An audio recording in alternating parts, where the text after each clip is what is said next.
எடப்பாடி அவர்களோ இல்ல மு க ஸ்டாலின் அவர்களோ ஏதாவது ஒரு கவுண்டர் சொல்றாங்க அப்படின்னா இமிடியட்டா அவங்களால வந்து ரிட்டாலியேட் பண்ண முடியும். நீங்க ரொம்ப யோக்கியமா, நீங்க ஊழலா, அவங்க ஆட்சி காலத்துல என்ன நடந்தது அப்படின்னு. ஆனா அண்ணாமலை அந்த மாதிரி பண்ண முடியாது. புரியுதுங்களா? அவரு சொல்றதுக்கு மிகப்பெரிய ரீச் இருக்கு, செல்வாக்கு இருக்கின்றது, மக்கள் அதை கவனிக்கிறாங்க அவர் என்ன சொல்றாரு அப்படின்னு. அப்போ அவருக்கு உரிய இடத்தை நீங்கள் கொடுக்க வேண்டும். மறுபடியும் நான் சொல்றேன், பதவின்றது இல்லை, ஆனா அதிகாரம் வேண்டும். தலைவரா நீங்க அவரை வச்சுட்டு போங்க, அது பிரச்சனை கிடையாது. இப்ப நிதின் நபீன் தான் தலைவரா இருக்காரு. இப்ப 3-4 மாநிலத்துக்கு மாநில தலைவர்கள் நியமிச்சிருக்காங்க. எப்படி ஒவ்வொரு மாநிலத்திலும் நிர்வாகிகள் சேர்ந்து ஓட்டு போட்டு தான் தேர்ந்தெடுத்தாங்களா? எனக்கு சொல்லுங்களேன். நீங்க நாங்க ஜனநாயக முறைப்படி கட்சி நடத்துகிறோம்னு சொல்றீங்கல்ல.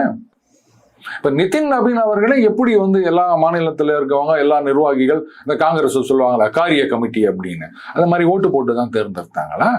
இப்ப இந்த மாநிலங்களுக்கு டெல்லி இந்த மாதிரி எல்லாம் வந்து நியமிச்சிருக்காங்களா? இதெல்லாம் எப்படி ஜனநாயக முறைப்படி தான் தேர்ந்தெடுத்தாங்களா?